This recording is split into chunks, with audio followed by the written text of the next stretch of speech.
the subject of NLP in a business setting. Let's take a much used phrase, leadership. How can NLP help leaders to develop new skills and new awareness?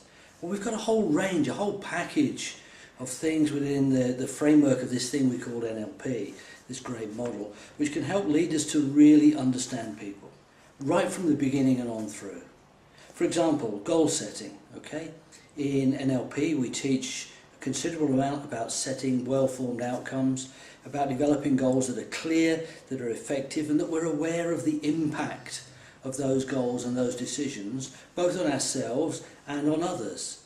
So you can explode that out from setting a goal for the leader which says, this is what I want to do. What is the impact on me? What is the impact on my team? What is the impact on my organisation? And even go out from there and say, how will that impact on my suppliers? How will that impact on my customers? How will that impact on the community and the environment in which I work? So goal setting is a tremendous skill. It's a very basic and important skill in any leadership toolkit, and NLP can certainly help with that. But once you've got a goal, what do you do with it? What do you do once you've got a goal? The next step really is to set about planning how you're going to turn that goal into a reality. And planning again is an area which I deal with a tremendous amount on my Leadership Academy programs, where we look at goals in terms of their time sensitivity, in terms of milestones, and how we're going to make those goals effective by creating a plan which will take the individual or the team or the organisation from having the vision through to having the reality, and doing it on a step-by-step basis. And not only by setting the goal and having the plan, but also looking at the what-if aspects of that planning, which says, if this happens, how can we adapt our behaviour? Because one of the principles behind NLP is about flexibility. And flexibility is a key tool for any leader. If you are not flexible in your behaviour, then you may well find yourself with a bruise on your head from banging it against a wall. So we have a clear, effective goal. We have a great plan. The next thing a good leader needs to do is to make sure that that plan and that goal is communicated at all levels in an appropriate manner. And again, think about NLP, which is based around excellence in communication. So we can help leaders through understanding NLP and using NLP to develop highly effective relationships. Relationships based on developing trust and understanding, on awareness of others, of using clean and effective language, of being able to literally speak another person's language. One of the favourite sayings that I hear quite often now is a quotation from Stephen Covey, which is, first seek to understand and then seek to be understood.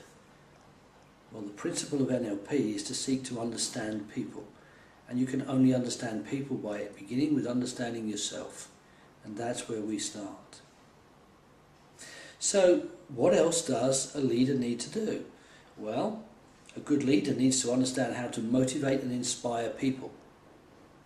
And that can be done in a number of ways. First of all, become aware of the personality styles that you have within your team or within your organisation, depending on the level at which you are leading.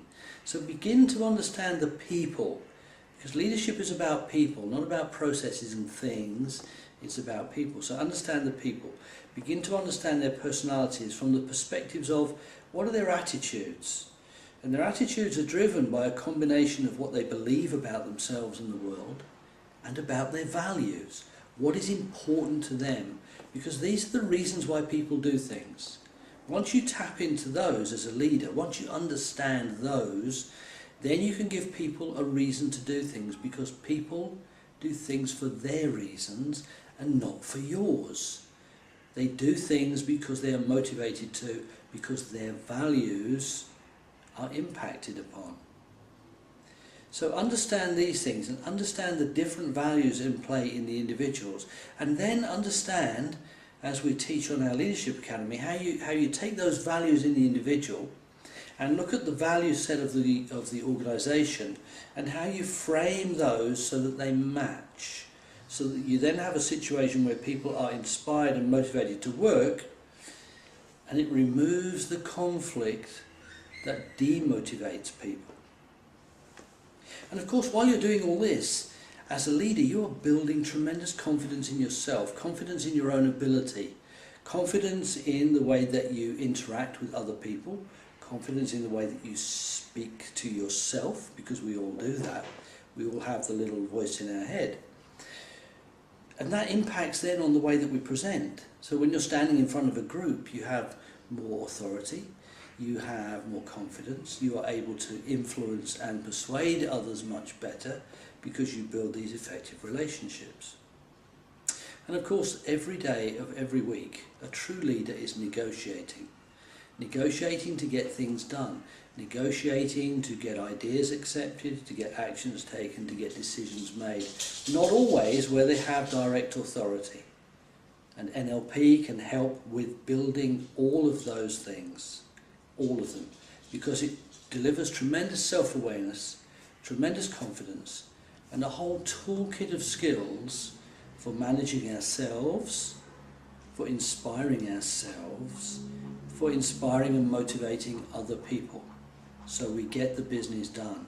As I always like to say, NLP means business.